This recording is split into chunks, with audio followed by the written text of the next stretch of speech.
देखिए जी, तो सबसे पहले अगर हम बात करते हैं एचयूएफ की असेसमेंट के बारे में, तो इसमें 2 चीज़ें कवर अप की जाती हैं। असेसमेंट का मतलब जो HUF that is Hindu undivided family, यानी हमारा जो फैमिली मतलब हमारी जो फैमिली है उसका अपना एक बिज़नेस होता है जिसको एचयूएफ बोला जाता है।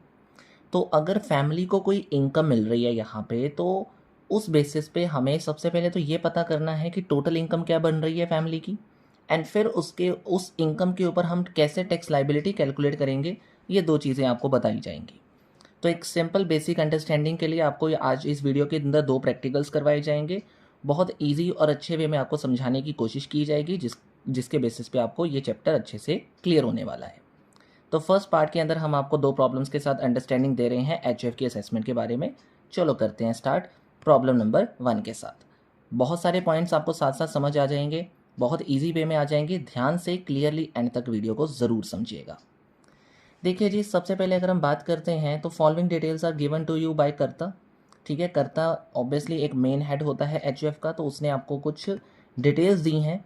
तो हमने उसकी टोटल इनकम और टैक्स लाइबिलिटी बतानी है, किसकी? फैमिली इनकम की। तो अब एक पॉइंट लिखा है डिपॉजिटेड 10,000 इन पीपीएफ। ये भी ध्यान में ज़रूर रखिएगा क्योंकि डिडक्शंस वाले चैप्टर का इसमें बहुत रोल प्ले होता है। ठीक है जी।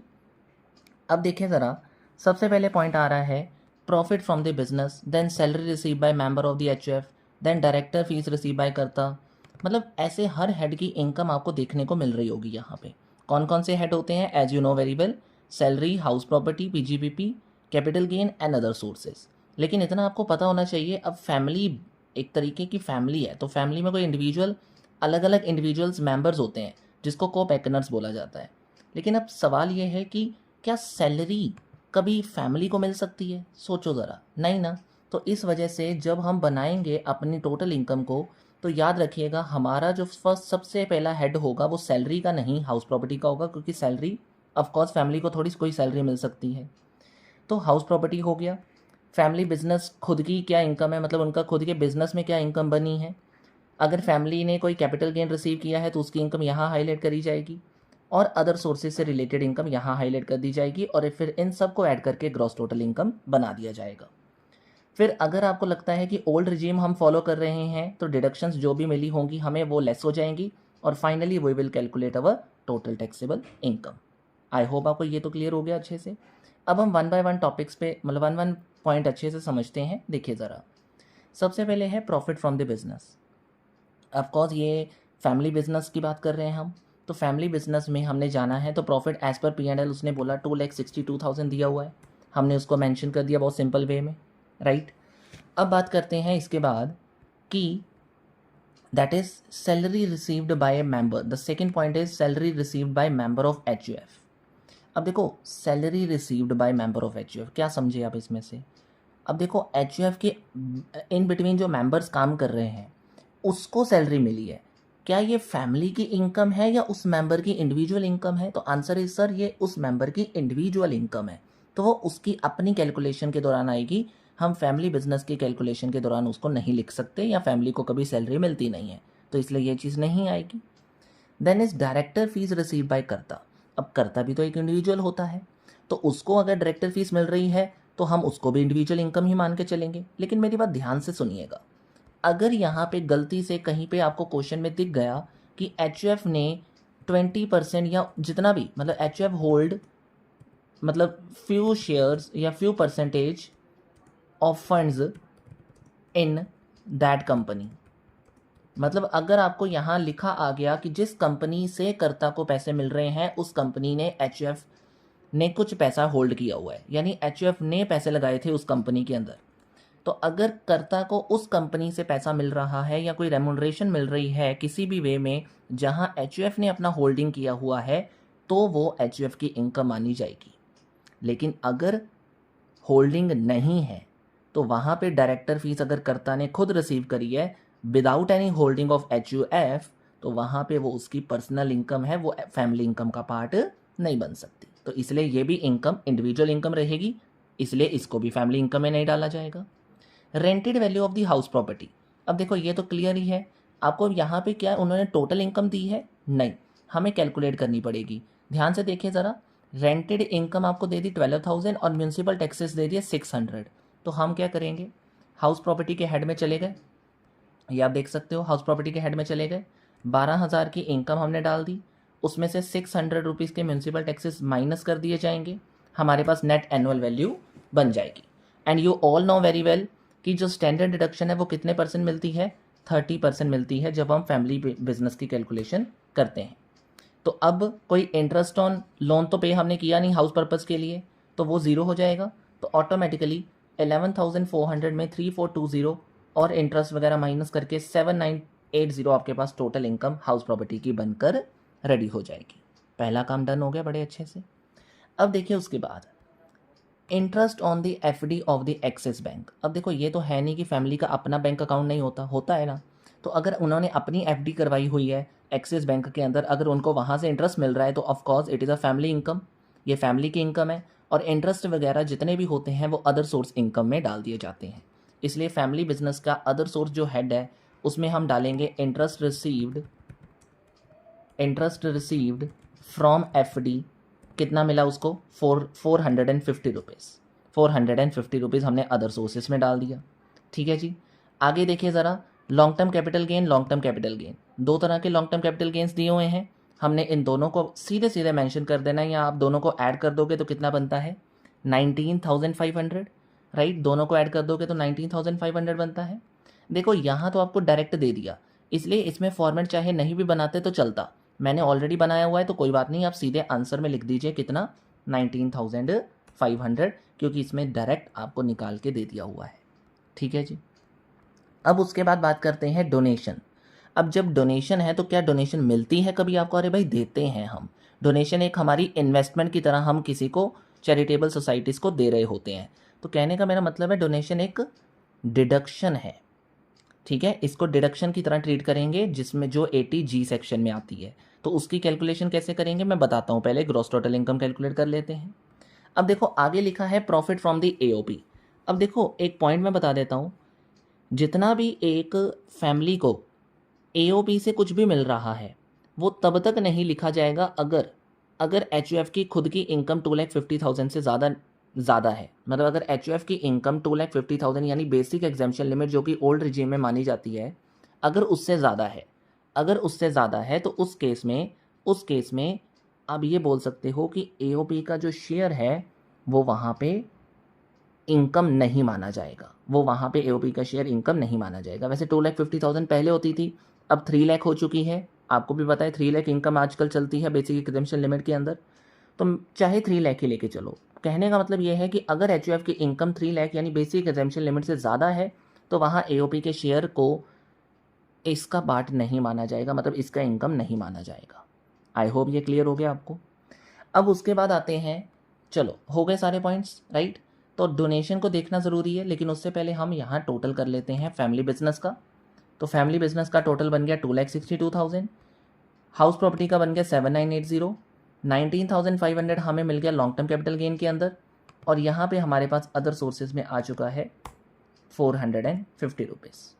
तो हमने चारों हेड्स को ऐड कर दिया, चारों हेड्स को ऐड कर दीजिएगा, ये बन जाएगा 2,62,000, 19,500 एंड 450, तो 2,89,930 रुपीज़ आपके पास आंसर में आ चुका है। अब देखो मैंने यहाँ पे 2,50,000 के हिसाब से लिया है। पहले बता देता हूँ, मैंने बेसिक एग्जाम्पशन लिमिट को यहाँ पे एज्यूम करा है कि बेसिक एग्जाम्पशन लिमिट मेरी 2,50,000 के हिसाब से है। मैं पहले बोल देता हूँ, मैंने पुरानी स्लैब डेट्स के हिसाब से ये बताने की कोशिश की है। ठीक है, इसीलिए अगर 2,50,000 से ज़्यादा इनकम बन रही है HUF की तो इसलिए एओपी के शेयर को यहाँ नहीं लिया गया। ठीक है, यह मत समझना कि 3 लाख हो चुकी है तो फिर क्यों नहीं लिया था, तो इसलिए ये चीज़ मैंने क्लियर कर दी। अब उसके बाद आते हैं अब डिडक्शन के ऊपर। तो आपको पता है सेक्शन 80G के अंदर डोनेशंस अगर आप कर रहे हो तो आपको कैटेगरी वाइज मिलती हैं। तो कौन सी कैटेगरी में स्कूल कॉलेज आ जाता है, कैटेगरी नंबर 4 के अंदर, जिसमें आपको 50% क्वालिफिकेशन अमाउंट के बेसिस पे क्या मिल जाती है, डिडक्शन मिल जाती है। अब क्वालिफिकेशन अमाउंट कैसे निकालते हैं उस पर ध्यान दीजिएगा ज़रा। हाँ जी, तो क्वालिफिकेशन अमाउंट के लिए आपको क्या याद रखना है, इस पे आइए ज़रा, ध्यान से साइड पे आइएगा ज़रा, यहाँ पे एक वर्किंग नोट करवा रहा हूँ मैं आपको। क्वालिफिकेशन अमाउंट जो है उसका मतलब उसका जो फॉर्मूला होता है, उस मतलब उसका जो मेन स्टेप्स होते हैं, स्टेप नंबर 1 है आपने क्या निकालना है, स्टेप नंबर 1 में आपने निकालना है ATI। क्या निकालना है? ATI, that is adjusted total income, जिसका फॉर्मूला है ग्रॉस टोटल इनकम में से long term capital gain minus कर देना, short term capital gain minus कर देना, अगर उस पर STT पेड है ओनली देन, ठीक है जी। और उसके बाद आते हैं minus all deductions except ATG। ATG को छोड़कर आपने सारी डिडक्शंस लेस कर देनी है। तो ATG सेक्शन को छोड़कर आपने सारी डिडक्शंस क्या कर देनी है? लेस कर देनी है, अगर दी हुई तो दी तो हुई थी हमें। तो पहले हम जो एक्स्ट्रा डिडक्शंस दी हुई थी, जैसे PPF आपने देखा ना ऊपर दिया हुआ था, तो पहले आपने ATC की डिडक्शन ले ली, जो कि PPF कॉन्ट्रीब्यूशन में दिया हुआ था आपको, PPF कॉन्ट्रीब्यूशन दिया हुआ था आपको 10,000 रुपीज़ का, पहले आपने वो ले लिया। डन। अब आते हैं कैलकुलेशन पर्पज़ के लिए। तो देखिए ज़रा, स्टेप नंबर 1 में आपने ATI निकालना है। तो ATI कैसे निकलेगा? ग्रॉस टोटल इनकम कितनी आई थी? 289,930 रुपीज़ में से आपने कोई लॉन्ग टर्म कैपिटल गेन दिया था? यस सर, बिल्कुल 19,500 वो माइनस कर दिया। शॉर्ट टर्म कुछ भी नहीं दिया था। कोई डिडक्शन आपको दी हुई थी जी के अलावा? यस, 10,000। तो हमने सारी चीज़ें लेस कर दी, तो क्या आंसर आ गया मेरे पास? 289,930 में से 19,500 चला गया, 10,000 डिडक्शन चली गई, तो 2,60,430 रुपीज़ आपके पास आ चुके हैं। अब आपने इसके ऊपर क्या लगा के चलनी है? आपने इसके ऊपर अपनी इसका स्टेप नंबर 2 क्या होता है? ATI जितना भी आएगा उसका 10% करना है। क्या करना है? 10% ऑफ ATI। तो क्या बनेगा आपका? 26043 बन जाएगा। स्टेप नंबर 3 में एक्चुअल डोनेशन क्या है? स्टेप नंबर 3 में एक्चुअल डोनेशन क्या दी गई थी? एक्चुअल डोनेशन दी गई थी, आप चेक कर सकते हैं, 4,000 रुपीज़ की एक्चुअल डोनेशन दी गई थी, 4,000 रुपीज़ की। ठीक है जी। स्टेप नंबर 4 कहता है इन दोनों में लोअर कौन सा है उसको क्वालिफिकेशन अमाउंट मान लिया जाएगा। तो 4,000 आपकी क्वालिफिकेशन अमाउंट हो गई। ठीक है जी। तो डोनेशन कितनी मिलेगी आपको? डोनेशन मतलब डिडक्शन कितनी मिलेगी आपको? 50% ऑफ द क्वालिफिकेशन अमाउंट। तो 50% ऑफ दी 4,000 रुपीज़ कितना बन गया? 2,000 रुपीज़ आपको क्या मिल जाएगी? डोनेशन की डिडक्शन मिल जाएगी। ठीक है जी। तो 2,000 रुपीज़ मिल गई आपको। तो आपने इन दोनों को मतलब डिडक्शन का टोटल कर लेना है। डिडक्शन का टोटल बनना 12,000। तो आपने ये 12,000 अपनी टोटल इनकम में से माइनस कर दिया, और मतलब ग्रॉस टोटल इनकम में से माइनस कर दिया। 2,77,930 रुपीज़ आपके पास टोटल टैक्सेबल इनकम बन चुकी है। आई होप आपको क्लियर हो गया ये चीज़ें। अब हम बात करने वाले हैं कि हमने टैक्स लाइबिलिटी कैसे कैलकुलेट करनी है। तो टैक्स लाइबिलिटी कैलकुलेट करने के लिए हमने जितनी भी इनकम है उसको 2 हिस्सों में बांटना होता है, उसको 2 हिस्सों में डिवाइड करना होता है। नंबर 1, क्या कोई कैजुअल इनकम दी गई थी? कैजुअल इनकम मतलब लॉटरी की इनकम या हॉर्स रेसेस इनकम, ऐसे कुछ दिया था आपको? नहीं सर। मतलब स्पेकुलेशन टाइप इनकम दी थी? नहीं, तो ये 0 है। क्या कोई लॉन्ग टर्म कैपिटल गेन दिया था? बिल्कुल, 19,500। शॉर्ट टर्म कैपिटल गेन दिया था? नहीं। Deemed income? नहीं, ऐसा कुछ नहीं था, अभी तक मैंने बताया भी नहीं है, आप छोड़ो इस चीज़ को। तो आपके पास अमाउंट टोटल इतनी बन गई, टैक्स लगा देते हैं साथ साथ, तो इनका टैक्स तो 0 ही रह जाएगा, क्योंकि ऑफकोर्स ये लीजिए।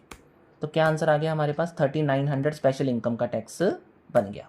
स्पेशल इनकम टैक्स कितना बन गया? स्पेशल इनकम के ऊपर टैक्स कितना बन गया? 3,900। ठीक है जी। अब हम नॉर्मली क्या करने वाले हैं? नॉर्मल इनकम लेने वाले। Now our point is normal income. वो कैसे निकाली जाती है? देखो जी, टोटल टैक्सेबल इनकम थी ना 277,930, उसमें से जितनी ऊपर स्पेशल इनकम है वो सारी माइनस कर दो। मतलब टोटल इनकम में से स्पेशल इनकम माइनस करके जितना रिमेनिंग बचेगा वो सारी क्या बन जाएगी? हमारी नॉर्मल इनकम बन जाएगी। वो सारी हमारे लिए क्या बन जाएगी? नॉर्मल इनकम बन जाएगी। ठीक है जी। तो अब नॉर्मल इनकम पे लगने वाली है स्लैब रेट, और क्योंकि मैंने बेसिक एग्जाम्पशन लिमिट 2,50,000 के आसपास लिया था, तो इसलिए मैं स्लैब रेट भी वही लगाने वाला हूँ, पुराने वाली। तो 2,50,000 0 से लेकर 2,50,000 पे कोई टैक्स नहीं देना पड़ता आपको, यानी एग्जेम्प्ट हो आप। ठीक है जी, आप क्या हो? एग्जेम्प्ट हो, 0 है टैक्स आपका। देन उसके बाद 2,50,000 से लेकर 5 लाख तक की अमाउंट तक आपको 5% टैक्स लगाया जाता है। लेकिन आपको भी पता है कि इसके अंदर आप पूरे कवर नहीं हो रहे हो। पूरे कवर मेरे कहने का मतलब है 2,50,000 के बाद आपकी कितना बैलेंस पूरा हो रहा है? क्या पूरा 250 कवर हो रहा है? नहीं, 250 में 250 तो ऊपर चला गया, यहाँ तक तो ख़त्म हो गया, इस पर कोई टैक्स नहीं लगा। कितना बैलेंस है 250 के बाद? कितना बैलेंस है 2,50,000 के बाद? 8430। कितना है? 8430। इस पर कितना टैक्स लग जाएगा? That is 5%। एंड 5% लगाने के बाद आपका नॉर्मल इनकम के ऊपर कितना टैक्स बन गया? 422 ही बन जाएगा। अगर आप चाहते हो तो 422 लिख दीजिए, क्योंकि आपके पास राउंड ऑफ करके आ जाएगा। ये आपका टैक्स किस में बन गया? नॉर्मल इनकम के हिसाब से बन जाता है। ठीक है, तो नॉर्मल इनकम के हिसाब से, एक सेकेंड, नॉर्मल इनकम के हिसाब से और स्पेशल इनकम के हिसाब से आप दोनों ने क्या किया? टोटल टैक्स बनाया। टोटल टैक्स कितना बना दोनों के हिसाब से? दिस वन और दिस वन, 4322। क्या बन गया? 4322। अब क्योंकि आपको पता है सरकार आपसे इतनी जल्दी पीछा छुड़ाने नहीं वाली, तो वो आपको साथ में HEC भी ऐड करने के लिए बोलती है, health and education cess extra tax लगाने के लिए। तो वो आपने 4% इसके ऊपर लगा देना है। आपने 4% लगा दिया, दोनों को ऐड कर दिया, 44949 आपके पास आंसर में आ रहा है। यानी कुल मिला के अगर आप इसको राउंड ऑफ ही कर देते हो तो आपके पास क्या फिगर आ जाएगी? आप देख सकते हो 4495। पर आपको भी पता है कि प्रॉपर राउंड ऑफ क्या होता है? Proper round of income tax का क्या होता है? मल्टीपल इन ज़ीरो। तो अगर 5 अमाउंट तक पहुंच चुके हो आप तो मल्टीपल आगे को करना है आपने। तो 4490 नहीं, 4500 ऑन एन एवरेज आपका बन जाएगा। मतलब पूरा राउंड ऑफ करके आपको कितना टैक्स देना पड़ जाएगा सरकार को? 4500 आगे को राउंड ऑफ किया जाएगा, अगर 5 6 7 8 तक हम पहुंच चुके हैं तो। ठीक है जी, तो आई होप आपको ये प्रॉपरली क्वेश्चन सबसे पहले बेसिक अंडरस्टैंडिंग के लिए समझ आ चुका है। ठीक है जी, चलिए फिर आगे बढ़ते हैं। प्रॉब्लम नंबर 2 की अगर हम बात करें तो यहाँ पे आपको दिया हुआ है कि Sanjay Chopra has 2 brother and major sons consecutive HUF। तो आपको यहाँ पे प्रॉफिट दे दिया, फैमिली की इनकम दे दी, कुछ ना कुछ डेटा दिया हुआ है, उसके हिसाब से आपने टोटल इनकम निकालनी है। सिर्फ इसमें टोटल इनकम निकालने के लिए बोला है। तो देखिए ज़रा, सबसे पहला पॉइंट है profit from the business carried on by karta on the behalf of HUF is 1,80,000 after deducting 6,000 Vijay to member as a HUF for working as a travelling salesman and 20,000 paid to Sanjay Chopra for managing the affair of business. देखो, संजय चोपड़ा खुद ही करता है और उसने खुद की salary भी डाली हुई है और अपने मेंबर की सैलरी भी डाली है जिसने ट्रैवलिंग सेल्समैन की तरह HUF के लिए काम किया है। तो आप ध्यान दीजिएगा, क्योंकि कर्ता और उसके मेंबर HUF में ही काम करेंगे और कहीं तो काम करेंगे नहीं अच्छे से। तो अगर वो वर्किंग रोल की तरह किसी HUF में रोल प्ले कर रहे हैं, चाहे मेंबर चाहे कर्ता, उनको अगर उस पर्पज़ के लिए कोई रेम्यूनरेशन दी जाती है तो वो चीज़, वो एक्सपेंस अलाउड है, वो एक्सपेंस अलाउड है। तो इसीलिए ये 6,000 और 20,000 का हम कुछ नहीं करेंगे, क्योंकि ये चीज़ ऑलरेडी प्रॉफिट में डिडक्टेबल है। तो PGBP यानी फैमिली बिजनेस के अंदर आ जाओ और 1,80,000 का प्रॉफिट डाल देते हैं। कोई इसमें लेस नहीं होना है, क्यों? क्योंकि दोनों की सैलरी अलाउड है। ठीक है जी, चलिए आगे।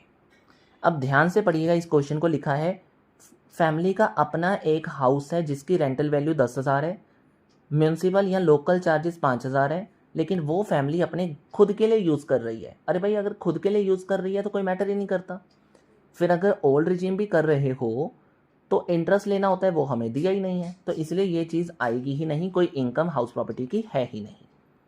फिर उन्होंने बोला कि HUF ने एक घर सोल्ड किया 14,50,000 का, जिसकी CII इतनी है और ये घर की फेयर वैल्यू 2001 के अंदर 4,50,000 है। तो आपको पता होना चाहिए कि कैपिटल गेन कैसे निकालते हैं। आइए ज़रा, सेल कितने की गई थी? 14,50,000 की। और कोई खर्चा दिया था? नहीं सर। सेल कितने की बन गई, मतलब नेट सेल कितने की बन गई? 14,50,000 की। अब हम बात करते हैं हमारे किसके ऊपर? That is index cost of acquisition, क्योंकि आपको भी पता है कि इंडेक्सेशन होती है और CII वैल्यू लिखी भी इसलिए जाती है। तो फेयर मार्केट वैल्यू दी गई थी कितनी? 4,50,000। I hope so 4,50,000। तो आपको पता होना चाहिए इंडेक्सेशन कैसे निकालते हैं। 4,50,000 मल्टीप्लाई जिस साल में बेचा है उसकी CII वैल्यू मल्टीप्लाई कर दी जाती है 348, और जिस साल की CII मतलब जिस साल की हम कॉस्ट ऑफ एक्वाजिशन ले रहे हैं उस साल की CII से डिवाइड हो जाते हैं, दैट इज़ 100। तो कितना बन जाएगा? 450 मल्टीप्लाई बाय 348 बाय 100, तो कितनी CI बन गई 15,66,000। अरे भाई ये तो लॉस हो गया हमें, ये तो लॉस हो गया हमें। कोई बात नहीं, फिर क्या हुआ देखो ज़रा, नेट सेल से हमने कॉस्ट माइनस कर दी, तो 1,16,000 का लॉन्ग टर्म कैपिटल गेन में क्या हो चुका है, लॉस हो चुका है। और मेरी बात याद रखिएगा, अगर कैपिटल गेन में पैसा नहीं पड़ा है, मतलब किसी और कैपिटल गेन में पैसा नहीं पड़ा है, तो ये चीज़ कैरी फॉरवर्ड हो जाएगी, किसी दूसरे हेड से सेट ऑफ नहीं हो सकती, किसी दूसरे हेड से सेट ऑफ नहीं हो सकती अगर इसके अपने हेड में पैसा नहीं पड़ा है। क्लियर है, ये चीज़ ध्यान रखिएगा, सेट ऑफ का पॉइंट इसमें कवर आ जाएगा। चलिए आगे, उसके बाद आपको दिया है संजय चोपड़ा जी का, देखो जी सॉरी, लॉस इन स्टॉक हुआ था। अब देखो ये तो वैल्यूएबल है ना कि स्टॉक में लॉस हो गया, किसकी वजह से, किसी दूसरे एक्शन की वजह से, तो मुझे तो लॉस हुआ है जिसको मैंने लिखा ही नहीं है। तो भाई साहब लॉस हुआ है और वो वैलिड बिजनेस लॉस है, तो वो तो खर्चा मानना पड़ेगा, वो तो खर्चा मानना पड़ेगा। तो आपने 5,000 रुपये अपना खर्चा मान लिया, माइनस हो जाएगा और आपकी कितनी इनकम आ जाएगी, 1,75,000 की इनकम बिजनेस में आ जाएगी, सिंपल। उसके बाद आते हैं, संजय चोपड़ा ने कैश प्राइस जीता 50,000 लॉटरी के अंदर, उसको अपनी पर्सनल इनकम मान लिया। भाई साहब उसने अपनी पर्सनल इनकम मान लिया है तो HUF की इनकम ही नहीं बनी, फॉर ये तो आएगा नहीं। उसने अपनी इंडिविजुअल इनकम ट्रीट कर लिया है, फैमिली इनकम नहीं मानी, तो फैमिली इनकम तो नहीं बनेगा ये।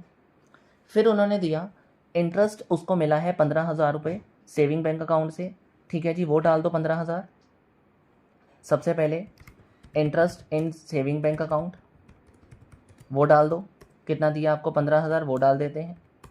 फिर उन्होंने बोला कि इंटरेस्ट ऑन डिवेंचर जो कि नेट दिया है 9,000। अब ध्यान देना ज़रा, इंटरेस्ट ऑन डिवेंचर्स आपने लेना तो है पर ग्रॉस लेना है। अब जब नेट दिया हो तो ग्रॉस कैसे निकालते हैं, ध्यान दीजिएगा, इंटरेस्ट ऑन डिवेंचर पे 10% TDS लगता है। अगर आपको याद रखना है 10% TDS लगता है, तो ग्रॉस कैसे बनाया जाएगा, 9,000 की अमाउंट को कितनी परसेंट होती है टोटल, 100% होता है ना, तो 100 में से 10% माइनस कर दो। हमेशा 100 में से जितनी TDS अमाउंट है ना, TDS परसेंटेज है, वो माइनस कर दो, कितना बना 90, तो 90% से डिवाइड कर दो। 9,000 को 90% से डिवाइड कर दो, कितना बन गया 10,000 की अमाउंट हमारी ग्रॉस बन गई। ध्यान दीजिएगा, ग्रॉस लेना है हमेशा आपने, और ग्रॉस लेने के लिए TDS की परसेंटेज को 100 से माइनस कर दीजिएगा, जो आंसर आएगा उसको नेट अमाउंट में से डिवाइड कर दीजिएगा। क्लियर है, चलो उसके बाद आते हैं, interest on government security held by family 9,000, तो सिंपल है, लिख लीजिएगा interest on government security held by family, तो सिंपल ले लिया आपने, कितना 5,000 रुपये, सॉरी 9,000 रुपये, 9,000 आ जाएगा। एंड फाइनली उसने एक और चीज़ दी थी, वो क्या था, डायरेक्टर फीस ऑफ कर्ता रिसीव बाय HUF। अब देखो HUF ने होल्ड किया हुआ है इसके अंदर, तो अब ये डायरेक्टर फीस HUF की इनकम आनी जाएगी 5,000 रुपये, पूरी की पूरी, पूरी की पूरी। 20% होल्ड किया, ये मत सोचना 20% आएगा, क्या आएगा, director fees HUF hold 20%, but full amount आएगी, full amount is family income, full amount is family income, ठीक है, याद रखिएगा, चाहे जितना मर्जी परसेंटेज हो, लेना फुल अमाउंट ही है। चलो जी, कितना बन गया 39,000 बन गया हमारी अदर सोर्सेस, डन हो गया क्वेश्चन। क्यों सर डन कैसे हो गया, ये तो एक लाइफ पॉइंट पड़ा था। अब देखो जरा, PPF में डिपॉजिट करवाया, 5,000 मेडिकल प्रीमियम ले लिया, लेकिन मेरी बात ध्यान से सुनो, न्यू रिजीम का क्वेश्चन है, तो एज पर न्यू रिजीम हमें कोई डिडक्शन अलाउड नहीं होती, हमें कोई डिडक्शन अलाउड नहीं होती। तो पहले ग्रॉस टोटल इनकम निकाल दो, चारों का टोटल, HUF की कोई इनकम ही नहीं है, सॉरी हाउस प्रॉपर्टी इनकम ही नहीं है, बिजनेस में 170 आ गया, लॉन्ग टर्म कैपिटल गेन हम नहीं ले सकते, सुन लो, क्योंकि वो कैरी फॉरवर्ड हो चुका है, ठीक है, मैंने इसका टोटल बीच में नहीं लिया, बिकॉज ये कैरी फॉरवर्ड हो चुका है, इसको अलग ले लो, इसको अलग ले लो, कैरी फॉरवर्ड हो चुका है, वो नहीं लेना आपने। तो आपकी टोटल इनकम बनी 214, ठीक है जी, ग्रॉस टोटल इनकम वही बनी और टोटल इनकम भी वही बन जाएगी। क्यों, क्योंकि आपको बताया है मैंने कि नई रिजीम में डिडक्शंस अलाउड नहीं है। So that's it, this is all for that. Total income आपकी बन गई, टैक्सेस में पूछा नहीं था, तो यही आपका आंसर आ जाएगा। तो आई होप आपको अच्छे से क्लियर हो गया। किस तरीके से ये सारे क्वेश्चंस करने हैं, किस तरीके से ये सारे क्वेश्चंस का आंसर आएगा। आई होप ये चीज़ क्लियर है, अच्छे से क्लियर है तो वीडियो को जल्दी से लाइक और शेयर कर दीजिएगा। चैनल पे नए हो तो चैनल को सब्सक्राइब भी करिएगा। नेक्स्ट पार्ट में आपको इसके और मोर इंटरेस्टिंग क्वेश्चंस आपको बताए जाएंगे ताकि और अच्छे से HUF का कंसेप्ट आपको क्लियर हो जाए। तो बेसिक क्लैरिटी हो गई होगी। मिलते हैं नेक्स्ट वीडियो के अंदर।